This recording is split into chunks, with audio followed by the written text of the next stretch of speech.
എന്തെങ്കിലും ഒരു വ്യത്യസ്തത വേണം, അതന്വേഷണത്തിലാണ് ഞങ്ങൾ ഈ കുട്ടിച്ചാത്തലിൽ എത്തുന്നത്. അപ്പോൾ അതുപോലെ തന്നെ ഇതിൽ ഒരുപാട് പുതുമുഖങ്ങളെ പങ്കെടുക്കുക എന്ന് പറഞ്ഞാൽ അതൊരു വലിയ കാര്യമായിട്ട് ഞങ്ങൾക്ക് തോന്നി. ഞങ്ങളുടെ ഇപ്പോൾ ഉള്ള ആർട്ടിസ്റ്റുകളുടെ ഒരു സഹകരണം ഞങ്ങളുടെ വലിയൊരു ബലമായി.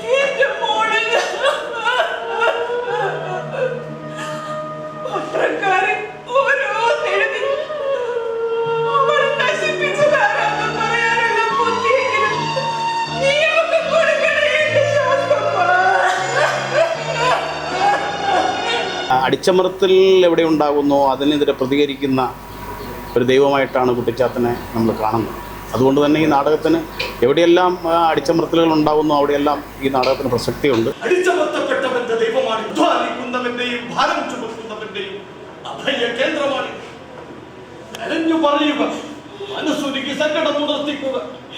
നാടകമൊന്നും മരിക്കത്തൊന്നുമില്ല. നമ്മൾ നല്ല നാടകങ്ങൾ, ആൾക്കാർക്ക് ഇഷ്ടപ്പെടുന്ന നാടകങ്ങൾ എടുത്തു കഴിഞ്ഞാൽ നല്ല കാണികളുണ്ട്, ആസ്വാദകരുണ്ട്, അതിനൊന്നും യാതൊരു കുറവുമില്ല.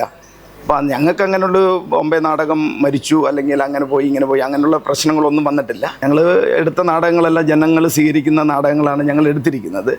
ശരിക്കും തുറന്ന് പറഞ്ഞു കഴിഞ്ഞാൽ ഇത് തന്നെ ചിലവർക്ക് ബുദ്ധിമുട്ടുകൾ ഉണ്ടാക്കിയിട്ടുണ്ട്. ഇവിടുത്തെ പലർക്കും ഇത് എടുക്കുന്നതിൽ തന്നെ അത് നമുക്കിപ്പോൾ അത് തുറന്ന് പറയാൻ പറ്റാത്ത പല കാര്യങ്ങളുണ്ട്.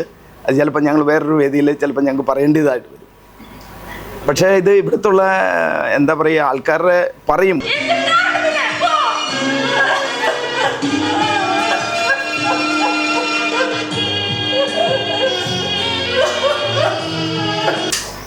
എന്തായാലും കേരളത്തിൽ 10,200ഓളം നാടകങ്ങൾ വേദികൾ കീഴടക്കിയ ഒരു നാടകമാണ്. വളരെ ഈ നാടകം കുറച്ച് സാങ്കേതികപരമായി കുറച്ച് ബുദ്ധിമുട്ടുള്ളൊരു നാടകമാണ്. ആ നാടകം ഈ നമ്മുടെ ബോംബെ പോലെയുള്ള പരിമിതമായ ഒരു സാഹചര്യത്തിൽ ഈ നാടകം എടുക്കാൻ ആദ്യം അതിന് തയ്യാറായിട്ടുള്ള സാരഥി തിയേറ്റേഴ്സിനെ പ്രത്യേകം അഭിനന്ദിക്കുകയാണ്.